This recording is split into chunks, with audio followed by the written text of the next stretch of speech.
Students நம்ம இந்த வீடியோவில் சோஷியல் எக்ஸாமில் எப்படி நிறைய மார்க்ஸ் வாங்குறது 95% ப்ளஸ் சென்டம் எப்படி வாங்குறது அப்படின்ற டிப்ஸை தான் இங்கே பார்க்க போகிறோம்.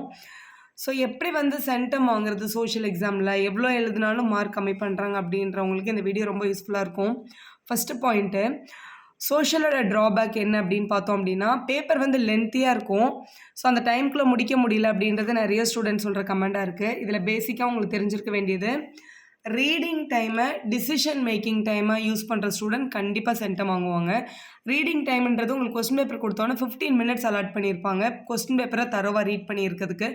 அந்த டைமை கரெக்டாக யூஸ் பண்ணிங்க அப்படின்னா கண்டிப்பாக பேப்பரை முடிச்சுட்டு செக் பண்ணி நீட்டாக லைன்ஸ் எல்லாம் போட்டு கூட நம்மளால் பேப்பரை சப்மிட் பண்ண முடியும். So decision making in the sense, இப்போது ஃபஸ்ட்டு 21 மார்க்ஸ் இருக்குது உங்களுக்கு எம்சிக்யூஸில். ஸோ எதெல்லாம் நல்லா தெரியுன்றது நம்ம கொஸ்டின் பேப்பர் சும்மா ஏதோ மேல் டாப்பை படிக்காமல் நல்லா இன்டெப்த்தாக கொஸ்டின் பேப்பரை ரீட் பண்ணுங்கள். 1 or 2 டைம்ஸ் ரீட் பண்ணுங்கள். இப்போ 5 மார்க் கொஸ்டின்லலாம் எல்லா கொஸ்டினுக்குமே உங்களுக்கு சாய்ஸ் இருக்குது. இப்போ சாய்ஸ்னால் ரெண்டுமே ஹிஸ்ட்ரியிலேருந்து தான் இருக்கும், ரெண்டுமே ஜியாகிரஃபிலேருந்து தான் இருக்கும். எந்த கொஸ்டினை நீங்கள் அட்டென்ட் பண்ண போகிறீங்கன்ற டிசிஷனை நீங்கள் உங்கள் ரீடிங் டைமில் எடுத்துடணும். அப்போ தான் பேப்பரில் போய் நீங்கள் எழுதும்போது எந்த கொஸ்டின் எடுக்கிறதுன்ற கன்ஃபியூஷனில் அங்கே டைம் வேஸ்ட் ஆகாமல் இருக்கும். ஸோ நீங்கள் இந்த ரீடிங் டைமில் எந்தெந்த கொஸ்டினில் அட்டென்ட் பண்ண போகிறோம், எந்த கொஸ்டினை சாய்ஸில் விட போகிறோன்றதை டிசைட் பண்ணிட்டீங்கன்னா நிறைய டைம் சேவ் ஆகும். எக்ஸாமில் கடகடன்னு எழுதிட்டு போயிட்டே இருக்கலாம். இப்போ உங்களோட கொஸ்டின் பேப்பர் இந்த பேட்டர்னில் தான் வரும். ஃபஸ்ட்டு 1 மார்க்ஸு செக்ஷன் ஏல 1லேருந்து 21 மார்க்ஸ் இருக்குது. இதில் மேபி 1 or 2 கொஸ்டின் உங்களுக்கு டவுட்ஃபுல்லாக இருக்கலாம். நிறைய பேர் சொல்லியிருப்பாங்க, முதல்ல தெரிஞ்ச கொஸ்டினெல்லாம் எழுத, தெரியாத கொஸ்டினை கடைசியில் பார்த்துக்கலான்னு. கண்டிப்பாக கடைசியாக பார்த்துக்கலாம், நான் இல்லைன்னு சொல்ல வரல. நீங்கள் எழுதும்போது ஃபஸ்ட்டு இங்கே செக்ஷன் ஏ அப்படின்னு போட்டு கொஸ்டின் பேப்பரை ஸ்டார்ட் பண்ணுறீங்கன்னா 1, 2, 3ன்னு சொல்லி 20 வரைக்கும் முதல்ல நம்பரை போட்டுருங்க.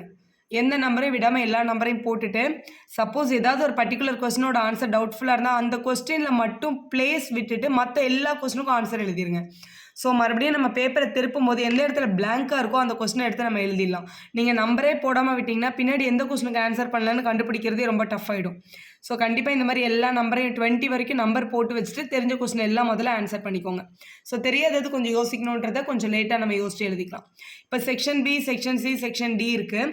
So B 2 marks, C 3 marks, D உங்களோட 5 மார்க் கொஸ்டின்ஸு. நிறைய எழுதணும்னு அவசியம் இல்லை, ஏன்னா போர்ட்லேயே அவங்க கிளியராக சொல்லியிருக்காங்க. 2 மார்க் கொஸ்டினாக இருந்தால் லெஸ் தென் 40 வேர்ட்ஸ் தான் எழுதணும். ஷுட் நாட் எக்ஸீட் 40 வேர்ட்ஸ்ன்றதை பயங்கர இம்பார்ட்டண்டான இன்ஸ்ட்ரக்ஷனாக போட்டிருக்காங்க. ஸோ 2 மார்க் கொஸ்டினுக்கு நீங்கள் வளவலன்னு எதுவுமே எழுத தேவையில்ல. நீட்டாக 2 இம்பார்ட்டன்ட் பாயிண்ட்ஸு எடுத்து புல்லட்டின் பாயிண்ட் மாதிரி எழுதினாலே கண்டிப்பாக 2 மார்க்ஸ் அவங்க போட்டுருவாங்க. ஸோ 40 வேர்ட்ஸுக்கு மேலே எழுதாதீங்க, அதை விட கம்மியாக எழுதினாலே போதும். லெஸ் தென் 40 வேர்ட்ஸ் தான் 2 மார்க் நீங்கள் ஆன்சர் பண்ண போகிறீங்க. ஸோ இப்போ 2 மார்க் எழுதணுமா 3 மார்க் எழுதணுமானா அதை நீங்கள் தான் டிசைட் பண்ண போகிறீங்க. எனக்கு 2 மார்க்கில் எல்லா கொஸ்டினும் தெரியும், ஆனால் 3 மார்க்கில் 1 or 2 டவுட்டாக இருக்குன்னா முதல்ல 2 மார்க் எழுதுங்க. இல்லை மேம் எனக்கு 5 மார்க்கில் எல்லா கொஸ்டினும் தரவா தெரியும்னா நீங்கள் முதல்ல 5 மார்க்ஸ் கூட எடுத்து எழுதலாம். ஆனால் ஒரு 2 மார்க், ஒரு 3 மார்க், ஒரு 5 மார்க் அப்படி நீங்கள் எழுதக்கூடாது. இப்போ ஒரு செக்ஷன் எடுக்கிறோன்னா அந்த செக்ஷனில் என்னென்ன கொஸ்டின் தெரியுமோ அது எல்லாத்தையும் எழுதிடணும். எழுதிட்டு தான் அடுத்த செக்ஷன் போகணும். ஏதோ ஒரு கொஸ்டினை விட்டுட்டு கடைசியாக எழுதினா பரவாயில்ல, மிக்ஸ் பண்ணி எழுதாதீங்க. ஸோ செக்ஷன் சி எடுத்தால் செக்ஷன் சியில் எல்லா கொஸ்டினும் எழுதிட்டு அதுக்கப்புறம் செக்ஷன் டி அப்ளை பண்ணுறது பெட்டராக இருக்கும்.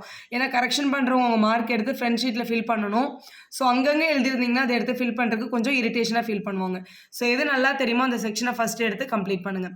ஸோ கடைசியாக மேப் இருக்கும் நம்மளோட கொஸ்டின் பேப்பரில், அதனால் நம்மளும் கடைசியில் போய் மேப் எழுதலாம் அப்படின்னு நினச்சிங்கன்னா கண்டிப்பாக அது ஒரு ராங்கான டிசிஷன். அப்படி பண்ணக்கூடாது. 1 மார்க் முடித்த உடனே கண்டிப்பாக மேப் ஒர்க்கை பண்ணிவிடுங்க.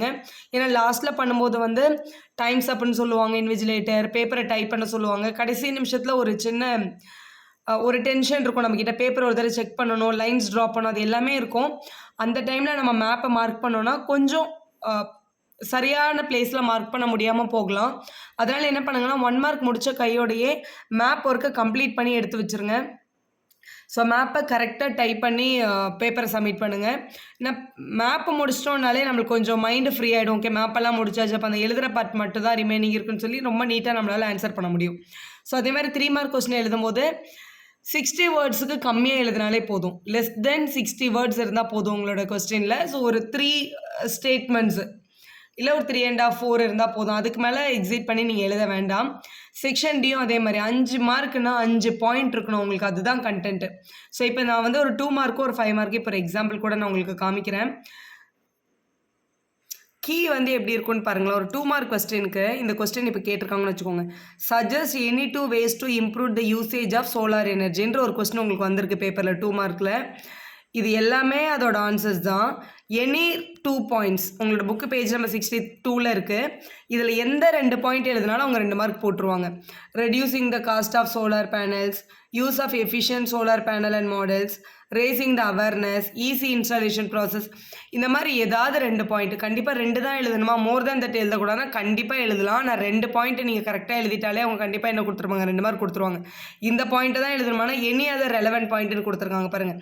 ஸோ அந்த சோலார் யூசேஜோட ரெலவெண்ட்டாக நீங்கள் என்ன பாயிண்ட் எழுதினாலும் 2 பாயிண்ட் எழுதிருந்தால் 2 மார்க் அவங்க கொடுத்துருவாங்க.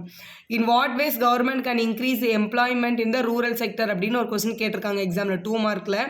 ஸோ இதுவும் அதே மாதிரி தான், ஒரு 5-6 பாயிண்ட் கீழே இருக்குது. இது இல்லாமல் any points by introducing mega project, new dam construct பண்ணுறது, கேனல் கன்ஸ்ட்ரக்ட் பண்ணுறதுலாம் வந்து நியூ மெகா ப்ராஜெக்ட் வந்து கவர்மெண்ட் வந்து ஓப்பன் பண்ணாங்கன்னா நிறைய பேருக்கு எம்ப்ளாய்மெண்ட் கிடைக்கும். அந்த மாதிரி உங்களோட இஷ்டம், நீங்கள் ஏதாவது 2 பாயிண்ட் எழுதலாம், இதில் இருந்து கூட எடுத்து எழுதலாம். ஸோ எந்த 2 பாயிண்ட் எழுதினாலும் உங்களுக்கு வந்து கண்டிப்பாக என்ன கிடைக்கும்னா 2 மார்க் கிடச்சிரும். இது எல்லாத்தையும் எழுதணும்னு எந்த அவசியமும் இல்லை. அக்கார்டிங் டு த மார்க் வந்து ஆன்சர் பண்ணுங்கள். எனி 2 பாயிண்ட்ஸ் 2 மார்க் கொஸ்டினுக்கு. அதே மாதிரி செக்ஷன் சி வந்து உங்களோட 3 மார்க் கொஸ்டின். 3 மார்க் கொஸ்டினோட கீ எப்படி இருக்குன்னு பாருங்களேன். இப்போ கொஸ்டின் வந்து how was the social and political situation of India affected by the first world war explain அப்படின்னு கேட்டிருக்காங்க. இதில் வந்து இவ்வளோ பாயிண்ட்ஸ் இருக்குது. இதில் எனி 3 பாயிண்ட்ஸ் உங்களோட பேஜ் 54ல் கூட இருக்குது. எந்த 3 பாயிண்ட் எழுதினாலும் உங்களுக்கு 3 மார்க் கொடுத்துருவாங்க. இது எல்லாத்தையும் எடுத்து நீங்கள் கம்பல்சரி எழுதணும்னு எந்த அவசியமும் இல்லை. இது வந்து உங்களோட சிபிஎஸ்சி போர்டில் ரிலீஸ் பண்ண கீ தான், சாம்பிள் பேப்பரோட கீ. எனி 3 பாயிண்ட்ஸ் இதுலேருந்து ஏதாவது ஒரு 3 பாயிண்ட் எடுத்து எழுதினாலே உங்களுக்கு 3 மார்க் கிடச்சிரும். நெக்ஸ்ட்டு பாருங்கள், ஒரு 5 மார்க் கொஸ்டின் பாருங்கள் எக்ஸாம்பிளுக்கு. Explain the role of self help centres, எஸ்ஹெச்ஜின்னு மட்டும் கூட கேட்கலாம். SHG in rural society, rural சொசைட்டியில் இருக்க எஸ்ஹெச்ஜி பற்றி எக்ஸ்பிளைன் பண்ணதோட ரூல்ஸ் பற்றி அப்படின்னு கேட்குறாங்க. ரொம்ப ஈஸி கொஸ்டின், நீங்களே எழுதலாம். ஸோ அந்த ஐடியா வந்து it's organising the rural poor particular, அந்த உமன் மகளிர் குழு அப்படின்னு சொல்லுவாங்க தமிழில். ஸோ அவங்க ஒரு அந்த எஸ்ஹெச்ஜியில் வந்து 15 to 20 மெம்பர்ஸ் இருக்கணும். அவங்க வந்து நியர்பையில் இருக்கணும் எல்லோரும். ஸோ வந்து ஒரு மெம்பரும் வந்து ஒரு பர்டிகுலர் அமௌண்ட்டை வந்து ஒரு பேங்க்கில் சேவ் பண்ணலாம். அவங்களுக்குள்ளே வந்து அவங்க வந்து அதை லோன் எடுத்துக்கலாம்.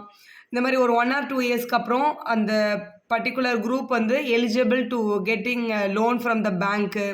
ஸோ இது வந்து ஒரு ஸ்டோரி மாதிரி நீங்கள் ஆல்ரெடி கேட்டிருப்பீங்க. அது அப்படியே வந்து ஏதோ ஒரு 5 பாயிண்ட் எழுதினாலே போதும். இதில் வந்து நிறைய பாயிண்ட்ஸ் வந்து கொடுத்துருக்காங்க. இந்த பாயிண்டில் கீழே பாருங்கள் அவங்க என்ன கொடுத்துருக்காங்கன்ட்டு. இது ஒரு 5 மார்க் கொஸ்டின். ஜஸ்ட்டு ரீட் பண்ணாலே உங்களுக்கு புரியும். எனி 5 பாயிண்ட்ஸ், ஏதாவது 5 பாயிண்ட் எழுதினாலே போதும். இதில் இருக்க தான் எழுதணுமா இல்லைங்க பாருங்கள், any other relevant point. So இதுக்கு ரெலவெண்ட்டாக எந்த 5 பாயிண்ட் எழுதியிருந்தாலும் அவங்க வந்து எவ்வளோ கொடுத்துருவாங்கன்னா 5 மார்க்ஸ் கொடுத்துருவாங்க. மேப் கொஸ்டின் பாருங்களேன் எப்படி கேட்குறாங்கன்னா, ஹிஸ்ட்ரியிலேருந்து 2 கேட்பாங்க, ஜியாகிரஃபிலேருந்து 3 கேட்டிருக்காங்க. ஹிஸ்ட்ரியில் Indian National Congress session at this place in 1920 கேட்டிருக்காங்க. ஸோ கேல்கட்டா அவங்களோட ஆன்சர். ஸோ கேல்கட்டா மார்க் பண்ணணும் நம்ம. இந்த place where Mahatma Gandhi broke the salt law வந்து தண்டி. ஸோ தண்டி நம்ம மார்க் பண்ணணும். ஸோ அவங்க வந்து பிளேஸ் நேம் கொடுக்க மாட்டாங்க ஹிஸ்ட்ரி பொறுத்த வரைக்கும், கொஸ்டின் தான் கொடுப்பாங்க. ஆன்சர் எழுதி மார்க் பண்ணுங்கள். அதே மாதிரி உங்களோட ஜியாகிரஃபியில் dam, power station, IT park, இல்லை போர்ட்டு, இன்டர்நேஷ்னல் ஏர்போர்ட், இது எல்லாமே இருக்குது ஜியாகிரஃபியில். அதுலேருந்து ஏதாவது 3 கேட்பாங்க. எல்லாத்துலேயும் ஒன்று கூட அவங்க கேட்கலாம். ஸோ முதல்ல ஹிராகுட் டேம் அப்படின்றது வந்து ஒரிசாவில் இருக்குது. தாராப்பூர் அட்டாமிக் பவர் ஸ்டேஷன் வந்து மகாராஷ்டிராவில் இருக்குது. நொய்டா சாஃப்ட்வேர் டெக்னாலஜி பார்க் வந்து உத்தரப்பிரதேஷில் இருக்குது. கொச்சி போர்ட் வந்து கேரளாவில் இருக்குது. ஸோ எல்லாத்துக்குமே தனித்தனி வீடியோ சேனல் அவைலபிளாக இருக்குது. ஸோ நீங்களும் மேப் வாங்கி மார்க் பண்ணி பார்த்துக்கோங்க. ரொம்ப ஈஸியாக ஆன்சர் பண்ணிடலாம். ஸோ பேப்பரை வந்து ரொம்ப நீட்டாக ப்ரெசென்ட் பண்ணுங்கள். ஒரு கொஸ்டின் முடிஞ்சதுக்கப்புறமும் ஜஸ்ட்டு கையில் ஸ்கேல் பென்சில் வச்சு அப்பப்போவே லைன் போட்டே வந்துடுங்க. ஏன்னா லைன் போடுறதுக்குன்னு ஒரு பர்டிகுலர் டைமை நம்மளால் என்ன பண்ண முடியாதுன்னா ஸ்பெண்ட் பண்ண முடியாது. பேப்பரை ஒரு 10 minutes முன்னாடியே டைப் பண்ணிவிடுங்க. அதுக்கப்புறம் ஏதாவது எழுதுனா கூட எழுதலாம். டைப் பண்ணாமல் எழுதிட்டு இருந்தீங்கன்னா கடைசி கொஸ்டினை நம்மளால் கரெக்டாக கொடுக்க முடியாது.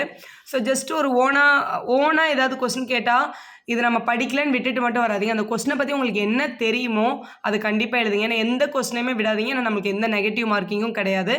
எல்லா கொஸ்டினுக்கும் ஆன்சர் பண்ணிவிடுங்க. உங்களுக்கு தெரிஞ்சதை வச்சு ஆன்சர் பண்ணுங்கள். ஒரு 2-3 years முன்னாடி சோஷியலில் வந்து ஒரு கொஸ்டின் கேட்டிருந்தாங்க. அது என்ன அப்படின்னா, 5 ஸ்டேட்டோட நேம் எழுதி அவங்களோட லீடிங் பார்ட்டிஸும் அவங்களோட சிம்பிள் என்ன அப்படின்றத ட்ரா பண்ணுங்க அப்படின்னு ஒரு 5 மார்க்கில் கேட்டிருந்தாங்க. ஸோ அந்த மாதிரி ஜென்ரலாக கூட ஏதாவது கொஸ்டின் கேட்கலாம். ஸோ ஜஸ்ட் ஒரு ஜென்ரல் அவேர்னஸ் மாதிரி லைட்டாக கோத்ரூ பண்ணிட்டு போங்க. ஸோ ஈஸியாக ஆன்சர் பண்ணிடலாம். சென்டம் வாங்குறது ரொம்ப ஈஸி. வீடியோ யூஸ்ஃபுல்லாக இருந்தால் ஒரு லைக் போடுங்க, உங்கள் ஃப்ரெண்ட்ஸ்க்கும் ஷேர் பண்ணுங்கள். Subscribe our channel for more videos.